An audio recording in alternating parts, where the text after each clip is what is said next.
Welcome dear. आइए आज जो है हम लोग ये मैकेनिक्स का प्रीवियस ईयर का जो सेशन कर रहे हैं उसमें हम लोग आगे करते हैं। ये आपका 11 जनवरी को 2022 में एग्ज़ाम हुआ था, उसका है ये आपका सेकेंड सेमेस्टर का है। ठीक है, आइए इसको जैसे हम लोग डिस्कस करते हैं। तो पहला क्वेश्चन है हमारा कि a zero angle of friction implies that, यानी कि फ्रिक्शन एंगल अगर ज़ीरो है, लेट फाई जो है से हमारा क्या है, ज़ीरो है। तो फ्रिक्शन का जो हम लोग फार्मूला पढ़े हैं वो फ्रिक्शन का फार्मूला क्या होता है कि एफ एस, फ्रिक्शन का जो आप लोग फार्मूला पढ़े हैं वो होता है हमारा क्या कि F S is equal to mu into N. ठीक है, F S is equal to mu into N. ठीक है, और म्यू इज इक्वल टू यहाँ से आपका आ जाएगा क्या, एफ एस बाई एन। ठीक है, एफ एस बाई एन यहाँ पे फ्रिक्शन बाई नॉर्मल रिएक्शन। ठीक है, और ये जो कोफिशिएंट ऑफ फ्रिक्शन होता है इसको हम लोग टेन फाई के रूप में भी लिखते हैं। ठीक है, tan of angle of friction is equal to friction force divided by normal reaction force. अब कह रहा है कि से अगर एंगल ऑफ फ्रिक्शन जीरो हो जाए, यानी फाई जो है जीरो हो जाए, तो टेन जीरो की जो वैल्यू हो जाएगी वो जीरो हो जाएगा। तो फ्रिक्शन फोर्स बटा नॉर्मल की जो वैल्यू है वो भी जीरो हो जाएगी। तो फ्रिक्शन फोर्स की जो वैल्यू है नॉर्मल इधर जीरो से मल्टीप्लाई करेगा फिर भी जीरो हो जाएगा, है ना। तो फ्रिक्शन फोर्स क्या हो जाएगा आपका, जीरो हो जाएगा। फ्रिक्शन फोर्स क्या हो जाएगा आपका, जीरो हो जाएगा। ठीक है, तो ये आपका फ्रिक्शन फोर्स इज ज़ीरो, यानी कि डी ऑप्शन जो है इसका करेक्ट आंसर बन रहा है। ठीक है, चलिए नेक्स्ट क्वेश्चन की ओर चलते हैं। जो है हमारा a body of weight W is placed on a rough inclined plane. The inclination of the plane with the horizontal is less than the angle of friction. The body is less than the angle of, अच्छा इसको repeat कर दिया, the body will, अच्छा ये आपसे पूछा, देखिए इस तरह का आपका सिचुएशन क्रिएटेड है। ठीक है, ये आंसर आपको पहले ही से लगाया हुआ है, जो हमको भेजा गया है क्वेश्चन उसमें पहले ही से आपको मार्कआउट करके दिया है। क्वेश्चन बैंक से आपको क्वेश्चन भेज दिया गया। आइए देखते हैं, कहा कि से ये आपका एंगल ऑफ फ्रिक्शन, ये एंगल ऑफ रिपोज एक्चुअल में देना चाहिए। ये एंगल ऑफ फ्रिक्शन दिया है, दोनों बराबर होता है, न्यूमेरिकली दोनों इक्वल होता है, कोई दिक्कत नहीं है।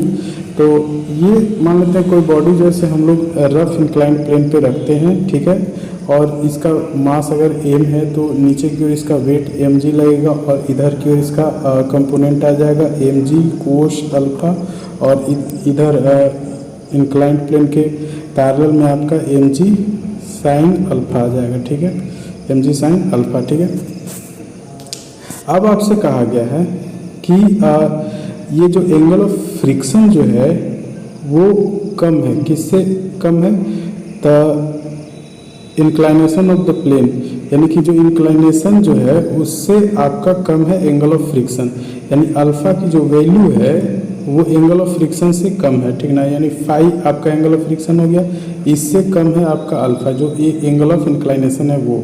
ठीक है, तो अब जो है हम लोग बात करें कि अगर कम एंगल ऑफ फ्रिक्शन ये है अल्फा आपका, सॉरी हाँ, एंगल ऑफ फ्रिक्शन कम है तो टेन फाई की अगर वैल्यू हम लोग निकालते हैं तो ये भी कम आएगा, किसके कंपैरिजन में, टेन अल्फा के कंपैरिजन में। ठीक है, तो टेन फाई यानी कि जो म्यू का वैल्यू होगा वो आपका कम होगा। ठीक है, म्यू का वैल्यू आपका कम आएगा। ठीक है, अच्छा अब हम लोग एक सिचुएशन पढ़ चुके हैं क्या, कि कोई भी बॉडी जब इंक्लाइंड प्लेन पे रखी जाती है तो वो तभी नीचे आ सकता है जब एंगल ऑफ रिपोज के बराबर आपका एंगल ऑफ इंक्लाइनेशन हो जाए। और angle of repose, angle of inclination, angle of repose जो है एंगल ऑफ फ्रिक्शन के जस्ट बराबर ही होता है। ठीक है, यानी कि दोनों म्यू के बराबर होता है, टेन फाई हो गया या फिर आपका टेन जो है से लैम्डा हो गया। ठीक है, एक आपका इसमें एंगल ऑफ फ्रिक्शन है तो एक आपका एंगल ऑफ रिपोज है। ठीक है, तो दोनों ही जो है से आपका किसके बराबर होता है, कोफिशिएंट ऑफ फ्रिक्शन के बराबर होता है, ठीक है। न्यूमेरिकली दोनों बराबर होता है, करने का मतलब ये है। अब आपसे कहा गया है कि से ये एंगल ऑफ रिपोज एक ऐसा एंगल है जिस एंगल पे अगर इंक्लाइनेशन होता है, अगर इंक्लाइनेशन इतना हो एंगल ऑफ रिपोज के बराबर, तो बॉडी जो है ना जस्ट अबाउट टू मूव हो जाएगा, यानी कि बॉडी चलने चलने को हो जाएगा, ठीक है। तो बॉडी चलने चलने को कब होगा, जब एंगल ऑफ रिपोज के बराबर एंगल ऑफ इंक्लाइनेशन होगा तब। लेकिन कहा है कि एंगल ऑफ फ्रिक्शन जो है ना वो कम है, किससे कम है, तो एंगल ऑफ इंक्लाइनेशन से कम है। तो इसका मतलब कि एंगल ऑफ रिपोज भी कम है, किससे, तो एंगल ऑफ इंक्लाइनेशन से, ठीक है। तो इसका मतलब ये हुआ कि बॉडी अभी तो चलेगा नहीं, है तो स्टैटिक रहेगा, रुका हुआ रहेगा। तो स्टैटिक में अगर रुका हुआ कोई बॉडी है तो वो हम लोग उसको इक्विलिब्रियम में मान सकते हैं, ठीक है। क्योंकि कोई बॉडी अगर रुका हुआ है तो निश्चित रूप से उस पर लगने वाले सारे फोर्सेस का इफेक्ट जो है जीरो है, ठीक ना। तो बॉडी भी इन इक्विलिब्रियम हो जाएगा, ठीक है। बॉडी जो है आपका किस में हो जाएगा, इक्विलिब्रियम में हो जाएगा। अब आते हैं नेक्स्ट क्वेश्चन पे। नेक्स्ट क्वेश्चन है हमारा, the coulomb friction is the friction between. Coulomb friction जो है एक ड्राई फ्रिक्शन को हम लोग कूलम्ब फ्रिक्शन कहते हैं। कूलम्ब फ्रिक्शन को किसका कहते हैं, ड्राई फ्रिक्शन को ही क्या कहते हैं, कूलम्ब फ्रिक्शन कहते हैं, ठीक है। अच्छा, ड्राई फ्रिक्शन में आपका आता कौन कौन सा है, तो ड्राई फ्रिक्शन में ही आपका आता है स्टैटिक फ्रिक्शन, लिमिटिंग फ्रिक्शन और डायनामिक फ्रिक्शन, ठीक है। यानी कि सॉलिड बॉडी के बीच में लगने वाले फ्रिक्शंस को ड्राई फ्रिक्शन कहते हैं। और उसमें कौन कौन आते हैं, तो स्टैटिक फ्रिक्शन आएगा, लिमिटिंग फ्रिक्शन आ जाएगा, फिर आपका डायनामिक फ्रिक्शन आ जाएगा। डायनामिक फ्रिक्शन को फिर से दो भाग में कैटेगराइज कर देते हैं, तो कौन कौन, तो एक आपका काइनेटिक या स्लाइडिंग फ्रिक्शन और दूसरा होता है आपका रोलिंग फ्रिक्शन, ठीक है। तो सबसे ज़्यादा अगर मैक्सिमम वैल्यू कहें तो लिमिटिंग फ्रिक्शन जैसे सबसे मैक्सिमम वैल्यू होता है, और स्टैटिक फ्रिक्शन फोर्स जैसे एडजस्टेबल नेचर का होता है, यानी कि ये अप्लाइड फोर्स के बराबर होता है स्टैटिक फ्रिक्शन फोर्स। यानी बॉडी अगर ना चले किसी फोर्स को लगाने पे तो वो उतना ही बराबर उस पर फ्रिक्शन फोर्स लगता है, उसी को हम लोग जैसे कहते हैं स्टैटिक फ्रिक्शन फोर्स, ठीक है। लिमिटिंग फ्रिक्शन फोर्स जो है स्टैटिक फ्रिक्शन फोर्स का मैक्सिमम वैल्यू को लिमिटिंग फ्रिक्शन फोर्स कहते हैं, ठीक है।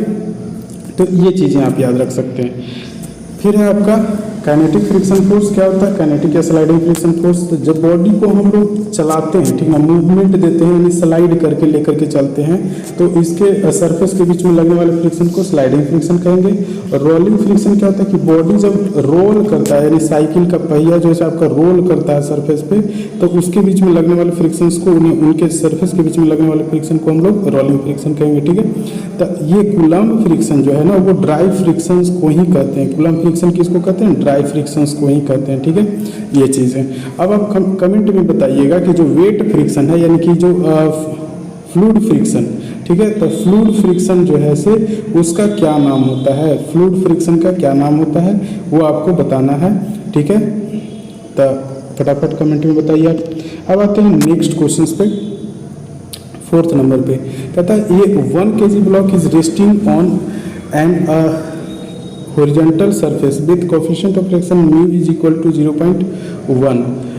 ये force of 0.8 newton is applied to the block parallel to the horizontal plane, the frictional force is. आपसे इस सिचुएशंस को बताया गया है कि इसे एक ब्लॉक है, ठीक है, 1 kg का ब्लॉक है, ठीक है, 1 kg का ब्लॉक है, तो इसका वेट कितना हो जाएगा 1 गुना 9.8 यानी कि 9.8 न्यूटन इसका वेट हो गया। तो नॉर्मल रिएक्शन फोर्स भी उतना ही लगेगा जितना इसका वेट है, कि हॉरिजॉन्टल सरफेस पे रखा हुआ है ना। और इस पे फोर्स लगाया जा रहा है कैसे, तो पैरेलल टू द हॉरिजॉन्टली इस पे फोर्स जो है लगाया जा रहा है, लेफ्ट फीट भी पी, और फ्रिक्शन फोर्स इसके अपोजिट में लगेगा, ये फ्रिक्शन फोर्स आ गया। तो इस केस में हमारा जैसे लिमिटिंग फ्रिक्शन फोर्स पहले आप फाइंड आउट करें, यानी कि जो पी अप्लाइड फोर्स है ना, अप्लाइड फोर्स कितना लगाया जा रहा है आपका 0.8 न्यूटन। अप्लाइड फोर्स कितना लगाया जा रहा है 0.8 न्यूटन। तो पहले हम लोग लिमिटिंग फ्रिक्शन फोर्स को फाइंड आउट करेंगे कि मैक्सिमम कितना फ्रिक्शन फोर्स इस पर अप्लाई हो सकता है। तो लिमिटिंग फ्रिक्शन फोर्स का वैल्यू होता है म्यू इंटू एन। तो एन का वैल्यू तो आपका 9.8 हो गया और म्यू का वैल्यू 0.1 हो गया। तो एफ एल का वैल्यू जैसे आपका कितना आ जाएगा, तो एफ एल की वैल्यू जैसे आपका आ जाएगा म्यू इंटू एन यानी 0.1 और इंटू में 9.8 1, ठीक है। यानी कि एफ एल की वैल्यू आई आपकी 0.981 न्यूटन, ठीक है। ये आपका किसका आएगा, लिमिटिंग फ्रिक्शन की वैल्यू आएगी। मैक्सिमम इतना ताकत से आपका जो है फ्रिक्शन फोर्स बॉडी को चलने से रोक सकता है, ये इसका मतलब हुआ, ठीक है।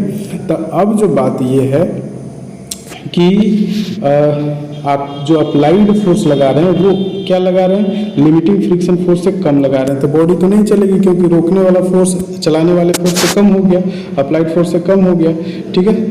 रोकने वाला फोर्स चलाने वाला फोर्स से ज़्यादा हो गया, सॉरी, तब आपका जैसे बॉडी चलेगा नहीं, ठीक ना। यानी कि फ्रिक्शन फोर्स आपका ज़्यादा है किससे, अप्लाइड फोर्स से।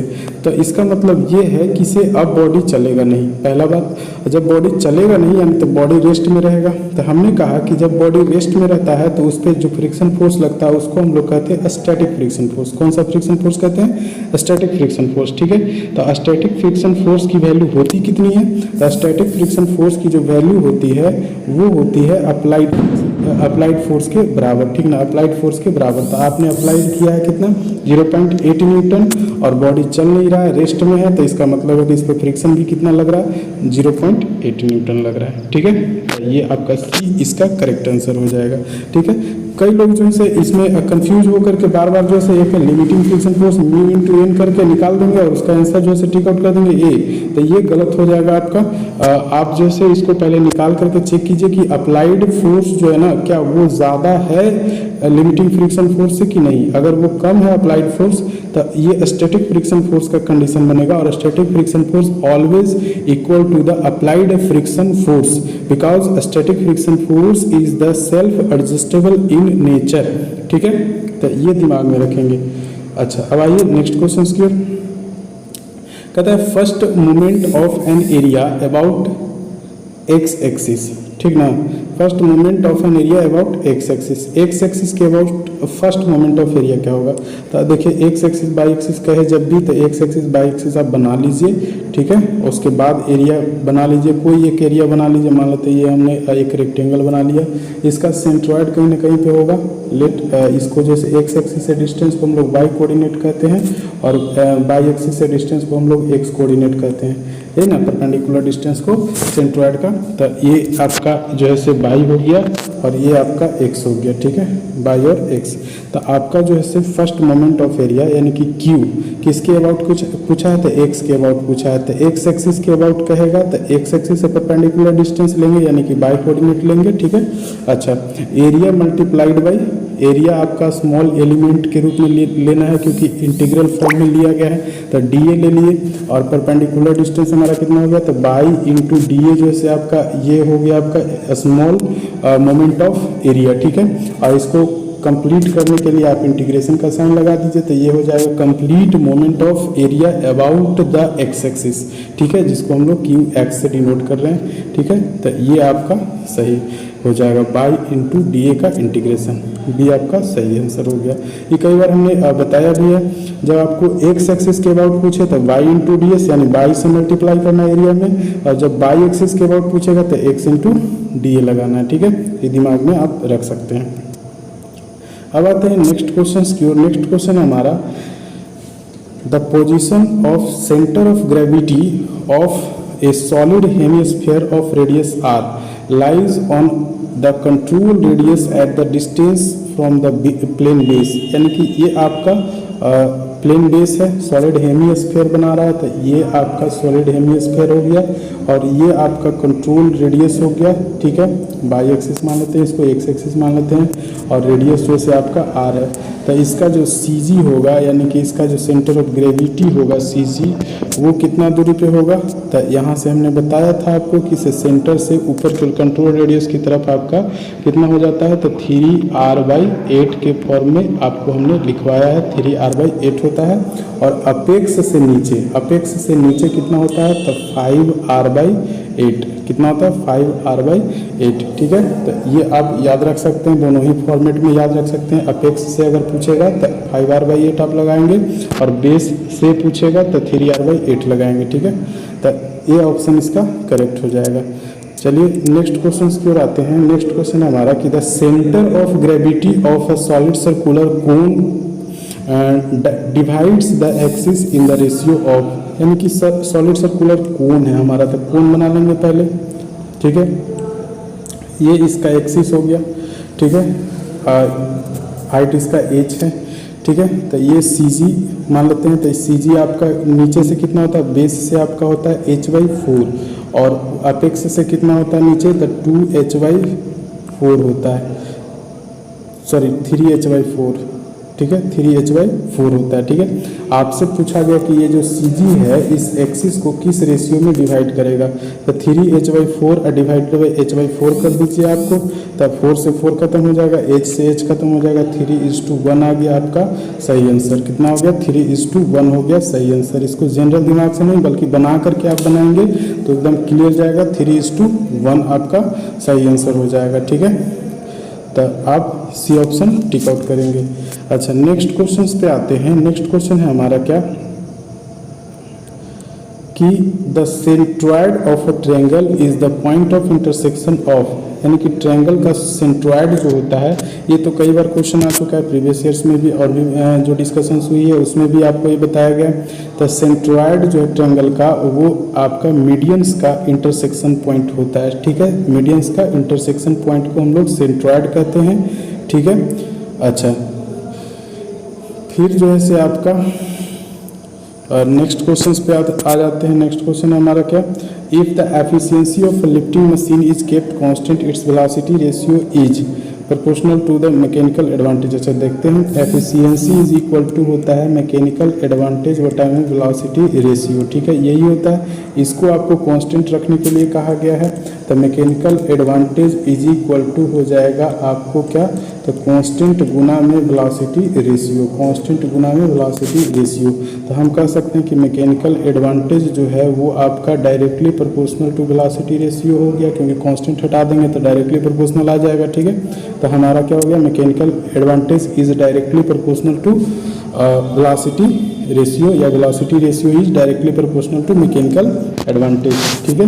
B is the right answer. अब आते हैं नेक्स्ट क्वेश्चन पे। नेक्स्ट क्वेश्चन क्या है कि the law of machine is an equation that shows the relationship between, law of machine क्या होता है, तो P यानी effort is equal to M into W यानी कि लोड, और प्लस में C यानी कि फ्रिक्शनल रेजिस्टेंस। तब P और W यानी एफर्ट और लोड के बीच जो है रिलेशनशिप होता है आपका क्या, लॉ ऑफ मशीन। इसी को हम लोग क्या कहते हैं, लॉ ऑफ मशीन के नाम से जानते हैं, लॉ ऑफ मशीन के नाम से जानते हैं, ठीक है। तो law of machine is the relationship between effort applied and the load lifted, effort applied and the load lifted, ठीक है। अब आते हैं नेक्स्ट क्वेश्चन की ओर। नेक्स्ट क्वेश्चन है हमारा कि a weight of 1 kilo newton is lifted by an effort of 80 newton if the velocity ratio is 20, then machine is reversible और नॉन रिवर्जिबल। इसके बारे में आपको चर्चा करना है। तो देखिए, रिवर्जिबल के लिए आपको क्या होता है, रिवर्जिबल कोई मशीन हो तो उसके लिए एफिशिएंसी जो है वो कितना होना चाहिए, ग्रेटर देन 50% होना चाहिए, ठीक है। नॉन रिवर्जिबल के लिए क्या होना चाहिए, तो एफिशिएंसी लेस देन 50% होना चाहिए। आइडियल मशीन के लिए क्या होता है, तो एफिशिएंसी जो है 100% के बराबर होना चाहिए। ये तीन होता है आपका। आइडियल आपका ये हो गया, आइडियल आपका 100%, नॉन रिवर्जिबल आपका ये हो गया, और रिवर्जिबल आपका ये हो गया 50% से ज़्यादा। तो आप पहले चेक करते हैं कि एफिशिएंसी आता कितना है, ठीक है। तो एफिशिएंसी इज इक्वल टू आपका क्या होता है, एफिशिएंसी इज इक्वल टू आपका होता है मैकेनिकल एडवांटेज होता है वेलोसिटी रेशियो। वेलोसिटी रेशियो तो आपको दिया हुआ है बट मैकेनिकल एडवांटेज नहीं दिया है। Mechanical advantage is equal to क्या हो जाएगा, तो इसका होता है load by effort, load by effort. तो आपका लोड कितना उठाया है, तो वेट आपका 1 किलो न्यूटन उठाया गया, कितना एफर्ट लगाए, 80 न्यूटन का एफर्ट लगा करके 1 किलो न्यूटन आपने उठाया है। तो मैकेनिकल एडवांटेज आपका यहाँ से हो जाएगा कितना, तो 1 किलो न्यूटन के बराबर 1000 न्यूटन, और 80 न्यूटन आपका एफर्ट। न्यूटन से न्यूटन लिया चला, ये 4 गुना के 8 25 चौके 100, 25/2 हो गया। 25/2 मैकेनिकल एडवांटेज हो गया। वेलोसिटी रेशियो 20 है तो आप एफिशिएंसी लिख सकते हैं मैकेनिकल एडवांटेज 25/2 और 20 वेलोसिटी रेशियो, ठीक है। तो 5 के 20 और 25 5/8 जो है आपका आ गया क्या, तो एफिशिएंसी 5/8 को अगर आप पॉइंट में कन्वर्ट करेंगे तो कितना हो जाएगा 5/8 का, तो ये हो जाएगा 8 × 48 यानी कि 0.6 और 8 दूनी के 16 और ये हो जाएगा 8 × 40, 0.625 आपका जो से आता है। तो यानी 0.5 से ग्रेटर देन हो गया, नहीं इसको अगर परसेंटेज में कन्वर्ट करते हैं तो ये हो जाएगा कितना, तो 62.5% हो जाएगा, जो कि ग्रेटर देन है किससे, 50% से ग्रेटर देन है। तो ये कैसा मशीन हो गया, तो ये आपका रिवर्जिबल मशीन हो गया, ये आपका रिवर्जिबल मशीन हो गया। ठीक है, तो ये बी आपका ऑप्शन सही हो जाएगा, रिवर्जिबल मशीन है। ठीक है, अगर 100% आता तो कहते हैं कि आइडियल मशीन है। ये कब होता है, जब आपका 100% आता। ठीक है, नॉन रिवर्जिबल कब आता है, तो जब ये लेस देन 50% आता है तब आपका नॉन रिवर्जिबल हो जाता है, या इसी को हम लोग सेल्फ लॉकिंग के नाम से भी जानते हैं। ठीक है, आपको बार बार इसको हम लोग याद दिला रहे हैं ताकि आप भूलें नहीं, सेल्फ लॉकिंग भी नॉन रिवर्जिबल को ही कहते हैं। नेक्स्ट क्वेश्चन पे आते हैं कि the velocity ratio of a single purchase binge crab can be increased by. ठीक है, तो बींच क्रैब क्या होता है, तो बींच क्रैब के बारे में आप देखिए कि हमने इसको कटिंग कर लिया फोटो को। तो बींच क्रैब आपका ये है। ठीक है, ये आपका बींच क्रैब है। तो बींच क्रैब में आप देख रहे हैं कि ये एल जो है से आपका लेंथ ऑफ द लीवर या हैंडल कह सकते हैं। फिर ये आपका पिनियन लगा हुआ है यहाँ पे, जिसका टीथ जो से T1 है, और स्पर व्हील लगा हुआ है जिसका टीथ जो से T2 है, और ये लोड ड्रम है, लोड ड्रम जो है जिसका डायमीटर D है। ठीक है, रेडियस R हो सकता है या D/2 कह सकते हैं। ठीक है, अगर हम इसके फॉर्मूले के ऊपर बात करते हैं तो फॉर्मूला जो होता है वेलोसिटी रेशियो का वो होता है आपका 2L/D और इंटू में T2/T1, यानी कि हम कहें कि लेंथ ऑफ आर्म अगर बढ़ाते हैं तो वेलोसिटी रेशियो बढ़ेगा, और लोड ड्रम का जो रेडियस है वो अगर बढ़ाते हैं तो वेलोसिटी रेशियो घटेगा, यानी कि इसको रेडियस अगर बढ़ाएंगे तो वेलोसिटी रेशियो घटेगा। ठीक है, वेलोसिटी रेशियो के अगर हम बारे में बात करें तो लेंथ बढ़ाने पे बढ़ेगा, और T2 यानी स्पर व्हील पे टीथ बढ़ाने पे भी बढ़ेगा। ठीक है, जबकि रेडियस ऑफ लोड ड्रम अगर बढ़ाते हैं तो आपका वेलोसिटी रेशियो घटता है, वहीं अगर पिनियन का टीथ अगर बढ़ाते हैं तो भी आपका वेलोसिटी रेशियो घटता है। दो केस में घटेगा, कब कब, जब आप लोड ड्रम का रेडियस बढ़ाएं या फिर T1 बढ़ाएं, यानी कि नंबर ऑफ टीथ बढ़ाएं किसका, पिनियन का, तो भी घटेगा, और लेंथ ऑफ लीवर बढ़ाएंगे तो बढ़ेगा, और टीथ ऑफ स्पर व्हील बढ़ाएंगे तो भी बढ़ेगा वेलोसिटी रेशियो। ये आपका जो है कंडीशन है। अब आते हैं, देखते हैं कि इसमें है क्या दिया हुआ। तो increasing the radius of load drum से क्या हो जाएगा, डिक्रीज करेगा। लोड ड्रम का रेडियस को अगर इंक्रीज करेंगे तो बींच क्रैब का जो वेलोसिटी रेशियो है वो डिक्रीज करेगा। Increasing the number of teeth of the pinion, pinion पे यानी T1 नीचे था आपका, तो पिनियन का अगर टीथ आप इंक्रीज करते हैं तो भी आपका क्या होगा, डिक्रीज करेगा। Increasing the length of the handle, handle का लेंथ को बढ़ाएंगे तो बढ़ेगा, और साथ ही साथ स्पर व्हील पे जो टीथ है उसको भी अगर बढ़ाएंगे तो बढ़ेगा, यानी कि सी जो है आपका इसका सही आंसर हो जाएगा। ठीक है, increasing the length of the handle. ठीक है, तो आप इसको फॉर्मूला याद रख सकते हैं, फॉर्मूला से आपको पूरा जो है अच्छे से ये डिस्क्राइब हो जाता है। अब आते हैं नेक्स्ट क्वेश्चन पे।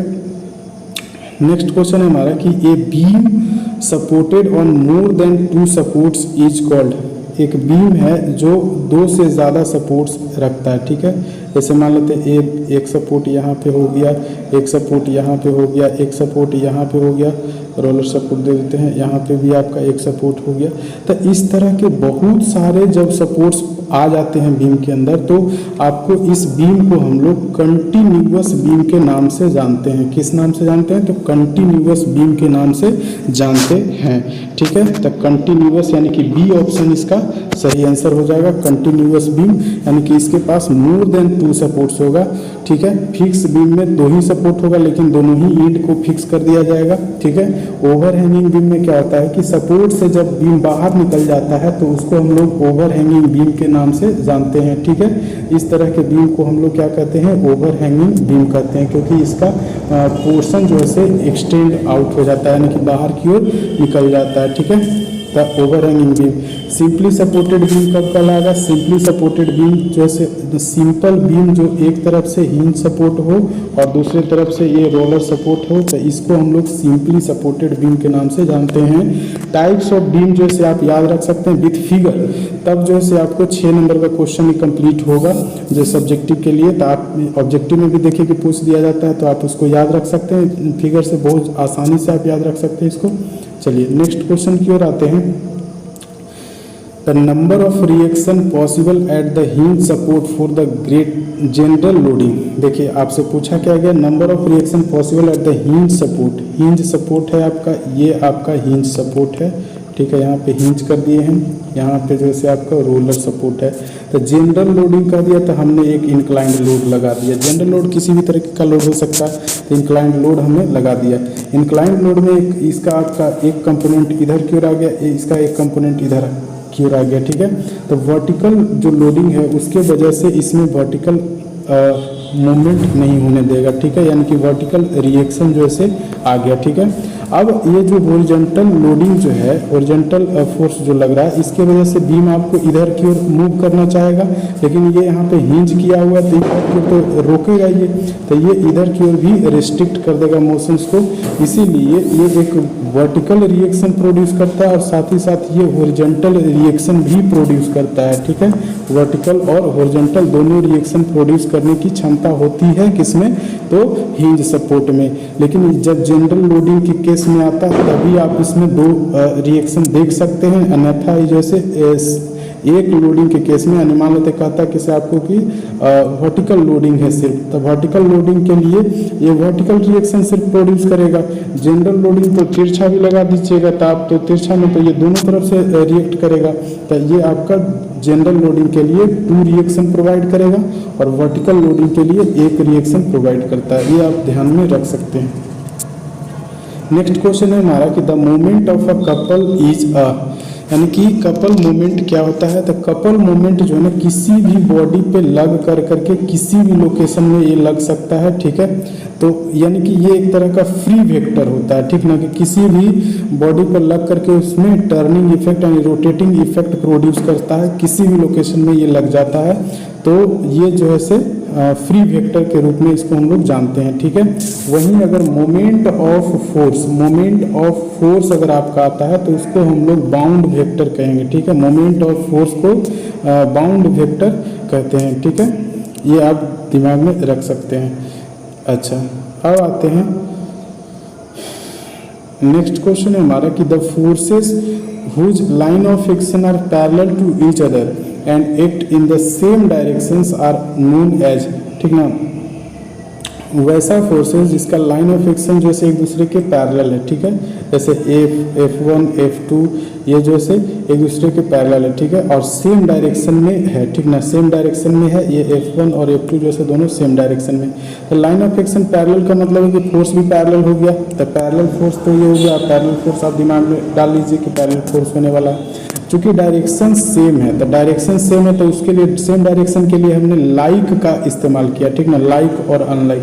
सेम डायरेक्शन के लिए लाइक आप लगा दीजिए तो लाइक पैरेलल फोर्सेस आपका हो जाएगा, ठीक है, यानी कि लाइन ऑफ सेम है और सेम डायरेक्शन है तो like parallel forces. Line of action जो है से पैरेलल है एक दूसरे के, बट जो है से एक दूसरे के विपरीत में है, डायरेक्शन जो है से अपोजिट है, तो इसको हम लोग अनलाइक पैरेलल कहते हैं, ठीक है। ये आपका क्या था, अनलाइक पैरेलल कहलाता, ठीक है। जब सेम डायरेक्शन रहेगा तो लाइक पैरेलल फोर्सेस कहलाएंगे, ठीक है, ये आप दिमाग में रख सकते हैं। टाइप्स ऑफ फोर्सेस जो आपका फोर्स सिस्टम ने बताया है उसको भी आप जैसे देखते रहेंगे, जितना बार उसको आप देखेंगे उतना ज़्यादा आपके दिमाग में चलेगा। चलिए नेक्स्ट क्वेश्चन है हमारा कि the resultant of 2 equal forces P acting at angle theta, ठीक है, 2 फोर्सेस है, F1 इज इक्वल टू भी P है और F2 इज इक्वल टू भी P है, ठीक है, और इस से दोनों के बीच का एंगल जो है ना, ये दोनों के बीच का एंगल जो से थीटा है, ठीक है। तो पूछा है कि से इसका रिजल्टेंट जो है क्या होगा, रिजल्टेंट फोर्स क्या होगा, ठीक है। तो रिजल्टेंट फोर्स बराबर आप तो पढ़े हैं कि रिजल्टेंट इज इक्वल टू आपका क्या होता है, रूट अंडर F1 का स्क्वायर प्लस F2 का स्क्वायर, तब P का स्क्वायर प्लस P का स्क्वायर, क्योंकि F1 F2 दोनों ही यहाँ पे P है, plus 2 into P1 into P2 आप कर सकते हैं और इंटू में कोस थीटा कर सकते हैं, ठीक है। तो यहाँ पे आपका रिजल्टेंट इज इक्वल टू हो जाएगा रूट, आप देख रहे हैं सब जगह पे तो P है, P1 P2 तो है नहीं, P हो गया, ठीक है। तो ये हो जाएगा आपका क्या कि 2 इंटू P का स्क्वायर प्लस 2 इंटू P का स्क्वायर कोस थीटा आप लिख सकते हैं, ठीक है, इस तरह से लिख सकते हैं।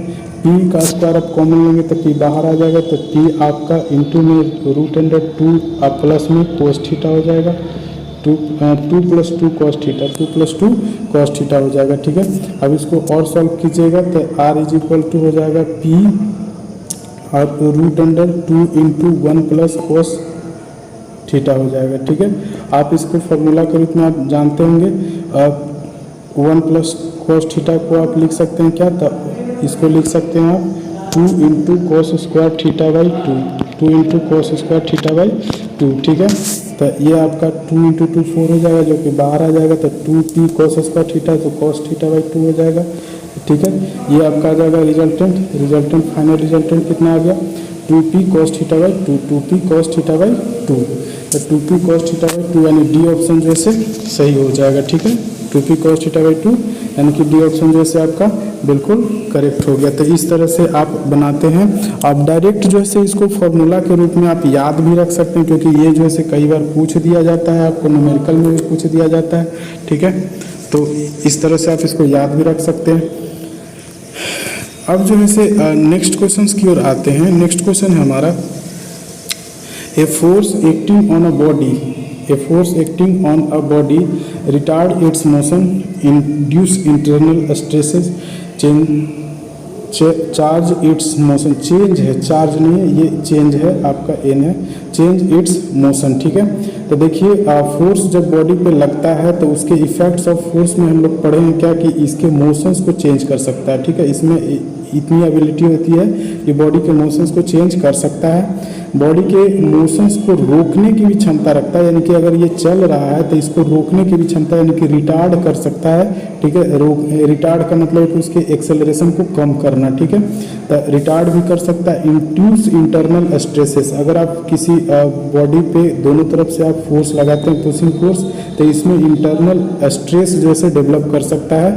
ठीक है, तो ये जो है तीनों ही काम कर सकता है, तो इसका जो है ऑल ऑफ द एबव जो है सही आंसर हो जाएगा। ठीक है, तीनों ही काम ये कर सकता है, all of the above right answer हो जाएगा। अब आते हैं नेक्स्ट क्वेश्चन की ओर। नेक्स्ट क्वेश्चन में हमारा क्या है कि a number of forces are acting at a point to keep the body in equilibrium, then कहता है कि से बहुत सारे फोर्सेस बॉडी पे लग रहे हैं और बॉडी को जैसे इक्विलिब्रियम में रखना है, तब क्या होगा, तब जितने भी उस पर फोर्स लग रहे हैं उनका जो है आप क्या निकालते हैं, equilibrium condition, sigma F X is equal to 0, sigma F Y is equal to 0। ठीक है, यही निकालते हैं। तो ये आपका जो है क्या होगा कि फोर्सेस का सम जो है ना, फोर्सेस का सम यानी कि रिजॉल्व पार्ट होता है। एफ एक्स क्या है, एक्स के डायरेक्शन में जितने भी फोर्स लग रहे हैं उसका एक्स के डायरेक्शन में कंपोनेंट हो गया, और एफ वाई क्या हो गया, तो जितने भी फोर्स लग रहे हैं उसके वाई के डायरेक्शन में कंपोनेंट हो गया। ठीक है, यानी कि रिजॉल्व पार्ट, कंपोनेंट को ही हम लोग क्या कहते हैं, रिजॉल्व पार्ट। ठीक है, तो सम ऑफ, सिग्मा से मतलब सम यानी जोड़। ठीक है, तो सम of x component of all the forces यानी resolved part of all the forces in two mutually perpendicular direction, ये क्योंकि x और y जो है एक दूसरे के साथ कितना एंगल बनाता है, तो 90 डिग्री बनाता है, एक दूसरे के परपेंडिकुलर है। ठीक है, तो हम कह सकते हैं कि sum of the resolve part in any two mutually perpendicular direction is 0, sigma F X is equal to 0, sigma F Y is equal to 0, condition satisfy हो जाएगा इससे, तो डी ऑप्शन जो है इसका करेक्ट आंसर हो जाएगा। ठीक है, अच्छा आप नेक्स्ट क्वेश्चन में चलते हैं कि नेक्स्ट क्वेश्चन हमारा कि principle of transmissibility for free body diagram. ठीक ना, यानी कि किसी फ्री बॉडी डायग्राम के लिए प्रिंसिपल ऑफ ट्रांसमिसिबिलिटी क्या कहता है कि state that the force acting on a body is a rolling vector, state that force acting on a body is a sliding vector. ठीक है, अच्छा, प्रिंसिपल ऑफ ट्रांसमिसिबिलिटी के बारे में हमने बताया था कि अगर किसी बॉडी पे आपने फोर्स लगाया है तो ये बॉडी पे जैसे F न्यूटन का बल, यानी कि आपने 5 न्यूटन का बल यहाँ पे लगाया, जिसकी वजह से इसमें जो है इसका इक्विलिब्रियम में कोई परिवर्तन नहीं आया, तो यही फोर्स जो है ना, ये आप इसके लाइन ऑफ एक्शंस को आगे बढ़ा दीजिए। किसी भी पॉइंट पे अगर आप इसको लगाते हैं ना, कहीं पे भी ये 5 न्यूटन का फोर्स को आप लगाते हैं तो जो है से ये इसमें कोई डिफरेंट एक्शन देखने को नहीं मिलेगा, यानी कि डिफरेंट इफेक्ट जो है से इसमें देखने को नहीं मिलेगा, यानी कि जो इफेक्ट पहले था वही इफेक्ट जो है से यहाँ पे भी लगाने से रहेगा। ठीक है, यानी कि इसको आप पुश करें या पुल करें इससे कोई फर्क नहीं पड़ता, ये जो है सेम इफेक्ट देगा, बशर्ते कि इसका डायरेक्शन चेंज नहीं होना चाहिए, यानी इस डायरेक्शन में लग रहा है तो यहाँ पे भी इसी डायरेक्शन में लगना होगा, ठीक है। मैग्नीट्यूड चेंज नहीं होना चाहिए, यानी 5 न्यूटन लगा रहे हैं तो 5 ही न्यूटन यहाँ पे लगाना होगा आपको। लाइन ऑफ एक्शन जो है चेंज नहीं होना चाहिए, लाइन ऑफ एक्शन भी सेम रहना चाहिए, ठीक है। पॉइंट ऑफ एप्लीकेशन खाली आप चेंज कर सकते हैं। तो ये कहने का मतलब कि फोर्स को हम क्या कर रहे हैं, एक तरह से स्लाइड कर दे रहे हैं, इस तरह से जैसे फोर्स को हम स्लाइड कर दे रहे हैं, तो it means force is in this situation is a sliding vector, ठीक ना। इस सिचुएशन के लिए फोर्स जो है हमारा क्या हो गया, स्लाइडिंग वेक्टर का काम कर रहा है, ठीक है। तो ये आपका जो है बी ऑप्शन करेक्ट हो जाएगा, ठीक ना। State that force acting on the body sliding vector for the principle of transmissibility of force on a free body diagram, ठीक ना, इसके लिए। तो ये आज का आपका टोटल क्वेश्चन था, इसका सॉल्यूशन। तो आपको कमेंट करके बताइए कैसा लगा आपको, और उम्मीद है कि ये चीज़ें आपको अच्छी लगी होगी और आप प्रैक्टिस कर पा रहे होंगे। इसी तरीके से क्वेश्चन की भरपूर प्रैक्टिस करते रहिए और अच्छे से अच्छे स्कोर करिए अपने एग्जाम में, ठीक है।